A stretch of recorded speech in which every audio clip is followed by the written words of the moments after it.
네, 안녕하십니까. 마태복음 25장을 살펴보고 있는데 오늘은 31절부터 46절까지 말씀을 함께 생각해 보겠습니다.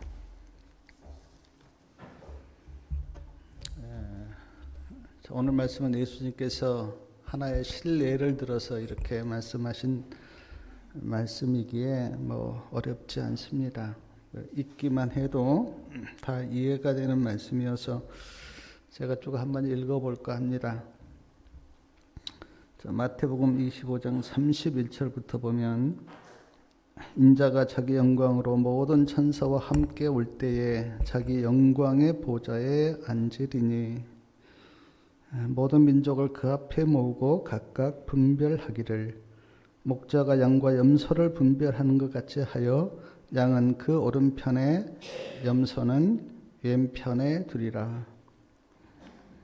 그때 임금이 그 오른편에 있는 자들에게 이르시되 내 아버지께 복받을 자들이여 나와 창세로부터 너희를 위하여 예비된 나라를 상속하라. 내가 줄일 때에 너희가 먹을 것을 주었고 목마를 때에 마시게 하였고 나그네 되었을 때에 영접하였고 벗었을 때에 옷을 입혔고 병들었을 때에 돌아보았고 옥에 갇혔을 때에 와서 보았느니라. 이에 의인들이 대답하여 가로되 주여 우리가 어느 때에 주의 줄이신 것을 보고 공개하였으며 목마르신 것을 보고 마시게 하였나이까.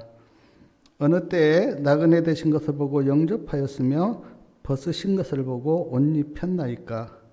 어느 때에 병드신 것이나 옥에 갇히신 것을 보고 가서 배웠나이까 하리니 임금이 대답하여 가라사대 내가 진실로 너희에게 이르노니 너희가 여기 내 형제 중에 지극히 작은 자 하나에게 한 것이 곧 내게 한 것이니라 하시고 또 왼편에 있는 자들에게 이르시되 저주를 받은 자들아 나를 떠나 마귀와 그 사자들을 위하여 예비된 영영한 불에 들어가라. 내가 줄일 때에 너희가 먹을 것을 주지 아니하였고 목마를 때에 마시게 하지 아니하였고 나그네 되었을 때에 영접하지 아니하였고 벗었을 때에 옷 입히지 아니하였고 병들었을 때와 옥에 갇혔을 때에 돌아보지 아니하였느니라 하시니 저희도 대답하여 가로되 주여 우리가 어느 때 주의 줄이신 것이나 목마르신 것이나 나그네 되신 것이나 벗으신 것이나 병드신 것이나 옥에 갇히신 것을 보고 공양치 아니하다이까. 위에 임금이 대답하여 가라사대 내가 진실로 너희에게 이르노니 이 지극히 작은 자 하나에게 하지 아니한 것이 곧 내게 하지 아니한 것이니라 하시니 저희는 영벌에 의인들은 영생에 들어가리라 하시니라. 우리가 잘 아는 말씀이에요. 저는 오늘 이 말씀을 이렇게 묵상하면서 예수님이 저에게 물었던 질문이 뭐냐면 너는 어떤 삶을 살고 있는가? 가족을 사랑하고 형제를 사랑하고 내 주위에 있는 사람을 사랑하고 힘들고 어려운 사람을 사랑하고 있는가? 아니면 그렇지 못하는가? 사랑하는 삶을 산다면 하나님의 축복이 너에게 있을 것이고 이기적인 너만을 위해서 사는 삶이라면 심판이 있을 것이다 라는 음성으로 저에게 들렸습니다. 메시지는 아주 간단해요. 그러나 제가 이 말씀을 묵상하면서 제 자신도 그렇고 우리가 쉽게 예수님 나는 사랑하는 삶을 삽니다 라고 대답할 수 없는 그런 질문이라는 생각을 했습니다. 31절 말씀해 보니까 인자가 자기 영광으로 모든 천사와 함께 올 때에 자기 영광의 보좌에 앉으리니 그렇게 말씀하셨는데 여기 인자는 예수님을 가리킵니다. 오늘 말씀에 나온 임금도 예수님을 표상해요. 예수님이 자기 영광으로 모든 천사와 함께 올 때에, 다시 말해서 예수님이 재림하실 때에 영광의 보좌에 앉으실 것이다. 자, 우리가 알지만 예수님이 초림하실 때는 어린 아이로, 그것도 마국간에서 태어나셨어요. 아무도 예수님을 위해서 방을 준비하지 못하고 말구유에서 이렇게 태어나셨는데, 그러나 예수님께서 다시 오실 때는 천사들을 이끌고 만왕의 왕으로 오십니다. 우리 모두 왕으로 오시는 그 예수님을 뵙게 되기를 바랍니다. 마태복음 25장 32절과 33절에는 모든 민족을 그 앞에 모으고 각각 분별하기를 목자가 양과 염소를 분별하는 것 같이 하여 양은 그 오른편에 염소는 왼편에 두리라. 모든 민족을 모아서 분별하신대요. 나누신다는 겁니다. 마치 목자가 양과 염소를 나누듯이 예수님께서 백성들을 나누신다는 거예요. 어떻게 분별을 하시는가? 성경을 이렇게 보면 의인과 악인을 분별하시고 믿는 자와 믿지 않는 자를 분별하시고 하나님의 백성과 사단의 백성을 그렇게 분별하십니다. 왜 양과 염소를 예로 들었을까 생각해 보면 그 양의 특성과 그 염소의 특성이 달라요. 제가 뭐 양을 키워본 적은 없는데 제가 어렸을 때 염소를 키워봤습니다. 아침이 되면 염소를 이끌고 들여다 메고 이제 해가 넘어가면 염소를 다시 집으로 데려오는 염소를 제가 키웠어요. 양은 대체적으로 보면 온순하다고 그럽니다. 그런데 염소는 절대로 온순하지 않아요. 이렇게 매놓으면 나무를 칭칭 감아서요. 어쩔 때는 아주 움직이지도 못하고 있을 때도 있고요. 그리고 집에서 이렇게 끄집고 가면 절대로 따라오지 않습니다.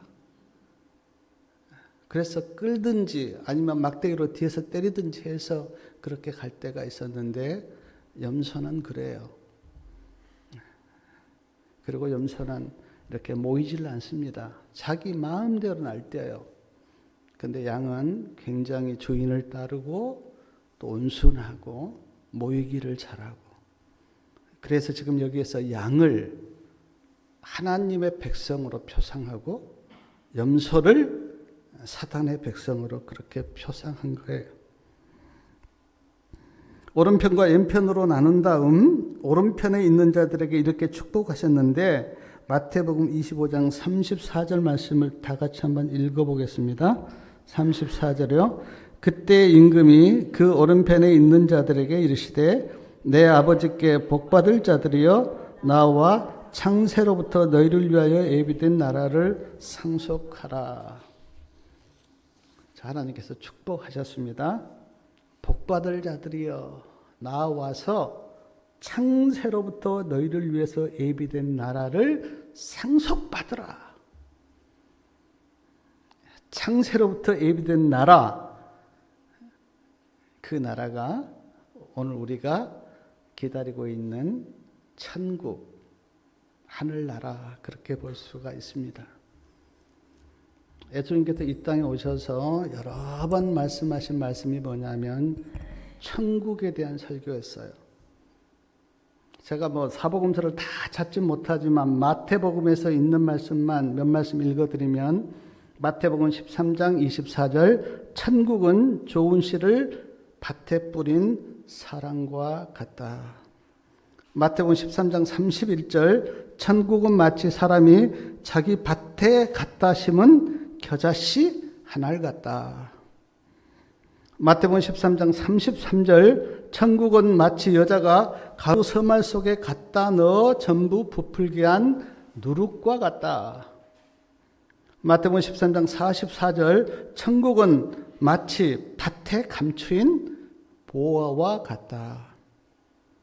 마태복음 13장 45절 천국은 마치 좋은 진주를 구하는 장사와 같다. 마태복음 13장 47절 천국은 마치 바다에 치고 각종 물고기를 모은 그물과 같다. 마태복음 22장 2절 천국은 마치 자기 아들을 위하여 혼인잔치를 베푼 어떤 임금과 같다. 우리가 전해 보았던 마태복음 25장 1절 천국은 마치 등을 들고 신랑을 맞으러 나간 열 처녀와 같다. 천국에 대한 말씀을 여러 번 하셨어요. 근데 그 말씀에 대한 의미가 다 있죠. 좋은 씨를 제 밭에 뿌렸다고 하는 천국에 대한 말씀은 예수님께서 이 땅에 오셔서 말씀을 뿌림으로 천국을 시작하였다라고 하는 의미고요. 겨자씨 하나를 갖고 누룩과 같다라고 의미는 겨자씨가 아주 작지만 큰 나무가 되고 누룩이 이렇게 밀가루를 부풀듯이 하나님의 나라도 점점 커지고 확장되어 간다고 하는 그런 말씀의 의미예요. 예수님이 이 땅에 오셔서 12제자를 택하셨는데 12제자로부터 시작한 하늘나라가 지금은 수억, 수십억의 사람들이 하늘나라라고 하는 그런 안에 들어 있습니다.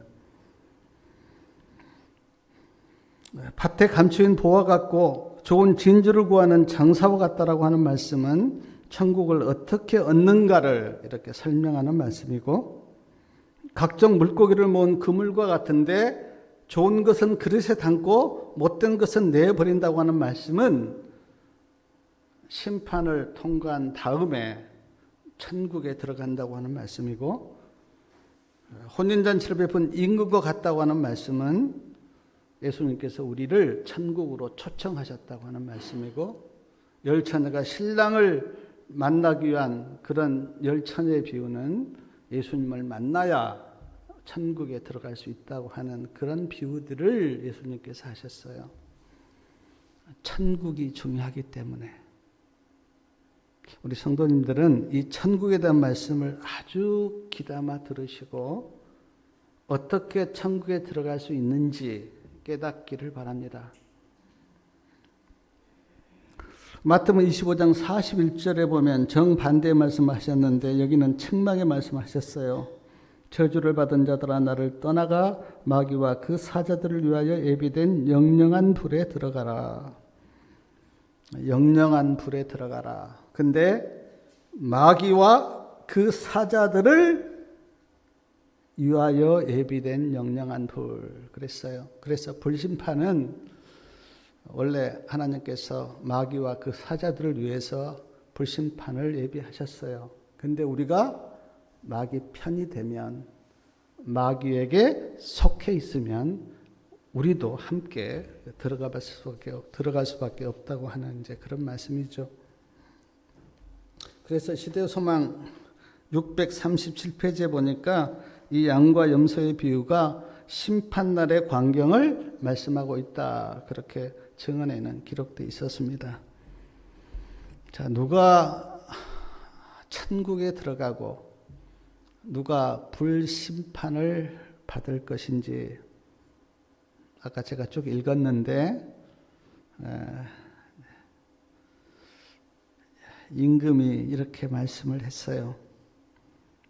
내가 줄일 때에 너희가 먹을 것을 주었고 목마를 때에 마시게 하였고 나그네 되었을 때에 영접하였고 벗었을 때에 옷을 입혔고 병들었을 때에 돌아보았고 옥에 갇혔을 때에 와서 보았느니라. 그렇게 말씀하니까 오른편에 있는 사람들이 우리가 언제 예수님께 그렇게 했습니까? 그렇게 되묻습니다. 우리가 그렇게 한 적 없는데요. 그때 예수님의 대답이 뭐냐면 지극히 작은 자 하나에게 한 것이 내게 한 것이다. 그렇게 말씀하셨어요. 왼편에 있는 자들에게 예수님께서 너희는 내가 줄일 때 먹을 것을 주지 아니하였고 목마를 때 마시게 하지 아니하였고 나그네 되었을 때 영접하지 아니하였고 벗었을 때 입히지 아니하였고 병들었을 때와 옥에 갇혔을 때 나를 돌아보지 않았다. 그렇게 말씀하시니까 왼편에 있는 자들도 똑같이 묻습니다. 언제 우리가 주님께 그렇게 하지 않았습니까? 라고 똑같이 물어요. 그때 예수님의 대답이 지극히 작은 자 하나에게 하지 아니한 것이 내게 하지 아니한 것이다. 그렇게 말씀하셨어요. 자, 여기서 제가 두 가지만 좀 생각해 보고자 하는데, 첫째, 왜 오른편에 있는 자는 지극히 작은 자를 도왔는데 왜 왼편에 있는 자는 지극히 작은 자를 돕지 않았을까? 그 이유가 무엇일까?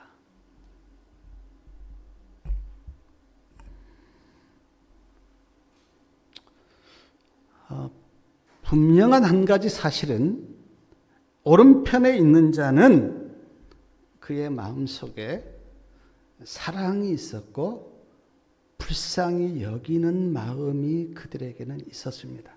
그러니까 도왔죠. 근데 왼편에 있는 자들에게는 그 마음속에 사랑이 없었고 불쌍히 여기는 마음이 그들에게 없었어요.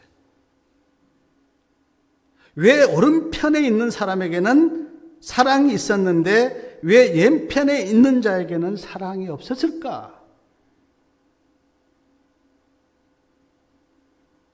성경에는 그 해답이 없지만 저는 개인적으로 오른편에 있는 자들에게는 그들의 심령 속에 예수님이 계셨고 예수님이 계셨기에 예수님의 사랑이 자연스럽게 나온 겁니다. 근데 왼편에 있는 자들에게는 그들의 심령 속에 예수님이 안 계셨고 예수님이 안 계셨기 때문에 사랑이 나오지 않은 거예요.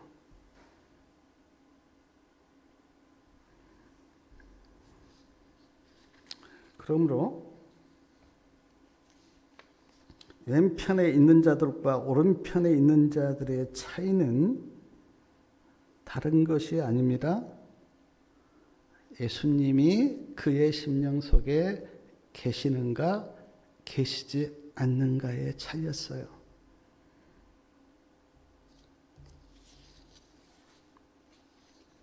사랑하는 여러분, 우리는 이 말씀 앞에서 진지하게 자신을 돌아봐야 되는데 내 심령 속에는 예수님이 계시는가?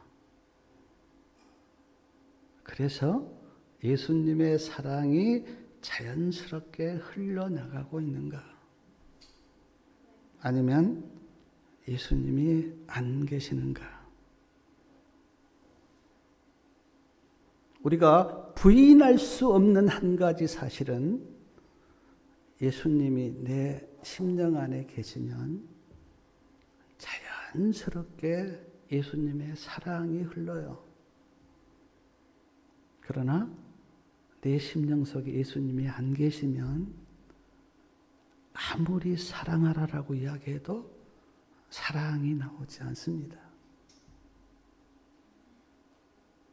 그러므로 우린 이 마태복음 25장 양과 염소의 비유를 우리가 묵상하면서 우리 스스로에게 진지하게 물어야 될 질문이 뭐냐면 내 심령 속에는 예수님이 계시는가?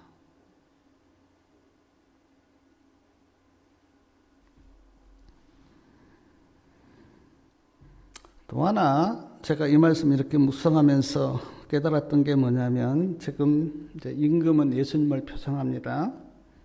근데 예수님께서 지극히 작은 자 하나에게 한 것이 내게 한 것이고, 지극히 작은 자 하나에게 하지 않은 것이 내게 하지 아니한 것이다, 그렇게 말씀하신 걸 보면 지극히 작은 자와 예수님을 하나로 그렇게 지금 묶으셨어요. 왜 그랬을까? 왜 내가 불쌍한 사람을 도와준 그것이 예수님께서 네가 나를 도와줬다라고 그렇게 생각하실까? 제가 그 말씀을 이렇게 묵상하면서 제가 깨달았던 게 이제 교회하고 우리 성도들인데, 자, 교회를 성경에는 예수님의 몸이라고 그렇게 이야기합니다. 자, 교회는 몸이고 머리는 예수님이시고 우리는 손이나 팔이나 지체들이에요. 그러므로 내가 교회에 대해서 돕고 헌신한 것은 예수님께 한 것이라고 말씀하십니다. 왜냐하면 교회가 예수님의 몸이시기 때문에. 그리고 또 하나, 자, 성도들에게 한 것을 예수님께서는 나에게 했다라고 그렇게 말씀하시는데, 이 말씀을 놓고 내가 묵상을 해보니까 그런 것 같아요. 우리가 다 하나님의 형상으로, 예수님의 형상으로 창조함을 받았어요. 그래서 우리가 다 하나님의 권속들이고 자녀들입니다. 예수님의 형상으로 우리가 창조함을 받았기 때문에 예수님께서 한 지체에게, 한 형제에게 사랑과 봉사를 하는 그것을 예수님은 나에게 한 것이다, 그렇게 예수님께서 인정하신다는 거예요. 제가 그 말씀 이렇게 묵상하면서 느꼈던 게 뭐냐면, 누가 우리 가정에게 뭘 도와주면 저에게 한 것이 아니지만 제 마음속에 나를 도왔다, 그렇게 저는 느껴집니다. 우리 자녀들에게 누가 뭘 도와주면 내가 느끼기를, 아, 저 사람이 나를 도와줬구나, 그렇게 느끼는데 예수님도 그렇게 느낀다는 거예요. 예수님의 형상으로 창조함을 받은 사람에게 내가 사랑을 베풀고 도움을 주면 예수님은 그래, 나를 도왔다, 그렇게 생각하신다는 거예요. 우리가 예수님은 눈에 안 보이잖아요. 어떻게 예수님을 돕겠어요? 눈에 보입니까? 맛있는 것이 있으면 예수님께 갖다 드릴 수가 있는 거예요? 좋은 물건이 있으면 예수님 드십시오, 그렇게 할 수 있는 거예요? 못 하잖아요. 근데 이 세상에서 예수님이 나에게 한 것이다라고 말씀하신 두 가지가 있는데, 하나는 하나님의 몸된 교회를 돕는 거하고, 하나님이 만드신 피조물을 돕는 거하고. 그래서 예수님께서 지극히 작은 자를 돕는 것을 가지고 나를 도왔다, 그렇게 지금 말씀하신다는 거예요.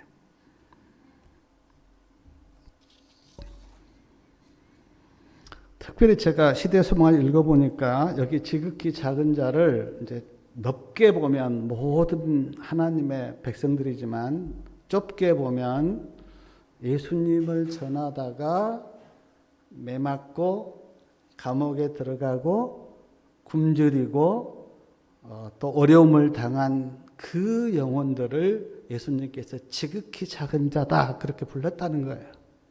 그래서 내 형제 중에 이렇게 말씀하신 것 보면, 예수님을 전하다가, 초대교회 보면은 초대교회도 그렇고 지금도 그렇지만 예수님을 전하다가 매도 맞고 감옥에도 가고 핍박도 받고 굶주리기도 하고 그러잖아요. 근데 우리가 예수님을 전하다가 어려움을 당한 그 사람을 우리가 도울 때 예수님은 마음에 기쁨이 있어서 네가 나를 도운 거야, 그렇게 생각하신다는 거예요. 근데 제가 그 말씀 이렇게 묵상하면서 정말 마음에 동감이 되는 게, 정말 우리가 예수님을 전하다가 감옥에 들어간 자를 우리가 도울 때 예수님이 어떻게 보시겠어요? 나를 도와준 거야. 예수님을 전하다가 병든 사람을 우리가 치료해주면 예수님께서 너희가 나를 도운 거야. 그렇게 주님께서 말씀하신다는 거예요. 저는 이 지극히 작은 자를 제가 이렇게 묵상하면서 내 마음속에 여기에서는 지금 육적으로 병들고 힘들고 어려운 자를 지극히 작은 자다 그렇게 불렀는데 저는 마음이 병든 자도 지극히 작은 자고요. 영혼이 병들어서 힘들어하는 자도 여기 지극히 작은 자에 다 포함돼요. 그래서 제가 이 말씀 놓고 보면 사람치고 지극히 작은 자가 아닌 사람 아무도 없는 것 같아요. 뭐 육적으로 병이 들거나 마음이 병이 들거나 영적으로 병든 사람이 없는 사람이 어디 있어요? 그러므로 모든 사람이 예수님께서 보실 때는 지극히 작은 자다. 그렇게 보신다는 생각이 제가 들어요. 제일 마지막 절 46절 우리 다 같이 한번 읽어보겠습니다. 저희는 영벌에 의인들은 영생에 들어가리라 하시니라. 여기 지금 영벌과 영생 두 길이 나오는데 이 두 길 중에 우리는 영생에 들어가야 합니다. 신명기 30장 19절에도 모세가 내가 생명과 사망과 복과 저주를 내 앞에 두었은즉 너와 내 자손이 살기 위하여 생명을 택하라 그렇게 말씀하셨어요.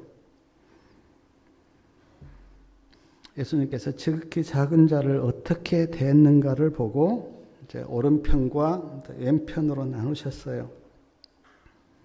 자, 오른편에 있는 자들에게 아까 봤지만 예비된 나라를 상속하라 그렇게 말씀하셨고 왼편에 있는 자들에게는 심판을 선언하셨는데 사랑하는 성도 여러분, 이 말씀 앞에서 우리는 나는 어떻게 살아왔고 지금 어떻게 살고 있는가 하는 것을 진지하게 한번 물어보시기 바랍니다. 아무도 나는 사랑으로 살았어 라고 스스로 대답할 수는 없겠지만 그러나 우리는 자신을 깊이 돌아봐야 돼요. 예수님께서 지금 이 마태복음 25장의 세 가지 비유, 열처녀 비유와 달란트 비유와 양과 염소 비유는 전에도 제가 말씀을 드렸듯이 종말을 이야기하고 그 종말을 어떻게 준비할 것인가를 지금 세 가지 비유로 말씀하신 거예요. 이 세 가지 비유에 믿음으로 내가 반응하지 못하면 종말을 준비하지 못하고 있는 거예요. 그 중에 지금 오늘 양과 염소의 비유는 내가 어떻게 나의 삶을 살아가고 있는가. 사랑하는 여러분, 우리는 우리 안에 사랑이 없습니다. 다 우리가 경험했듯이 우리 안에 사랑이 없어요. 근데 사람을 사랑하려면 사랑이 필요한데, 그러므로 우리가 사랑하려면 예수님을 내 안에 모시고 예수님에게서 사랑을 배워 가셔야 돼요. 만약 우리가 10년, 20년 신앙을 했는데 그리고 예수님을 믿는데 예수님에게 내가 사랑을 배우지 못하고 있다면 그 신앙은 뭔가 잘못된 신앙이에요. 예수님을 믿는 연수만큼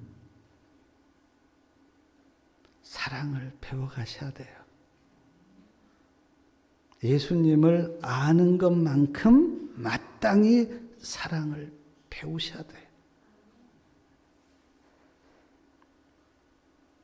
저도 이렇게 말씀을 보면서 신앙의 철이 저도 조금씩 들어가는 그런 마음이 드는데 제가 한동안, 얼마 동안 신앙을 하는 것이, 예수님을 믿는 것이 무엇을 의미하는지 모르고 신앙을 한 적이 많이 있어요.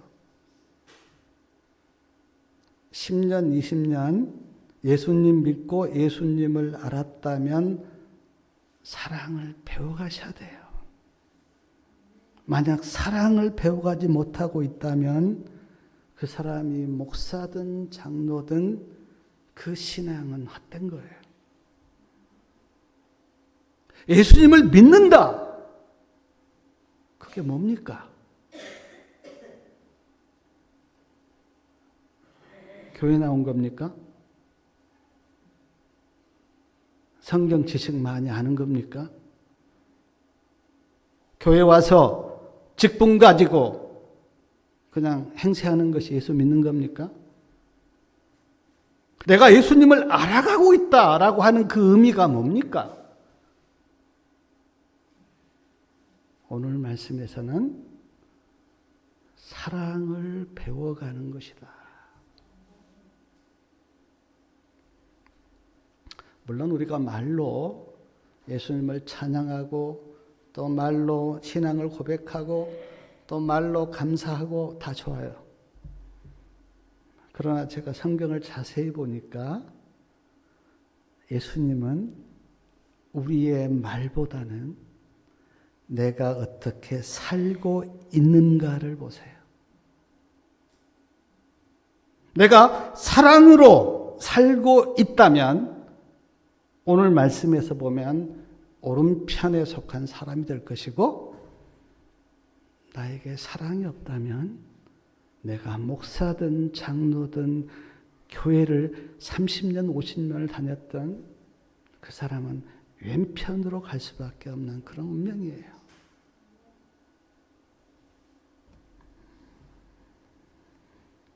사랑하는 여러분, 제가 아까도 말씀을 드렸는데 어떻게 살고 계십니까?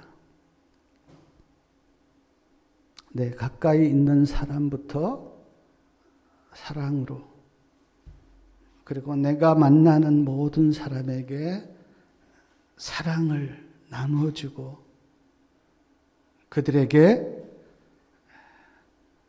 예수님의 사랑이 이런 것인가 하는 것을 그렇게 보여주는 그런 삶을 사십니까?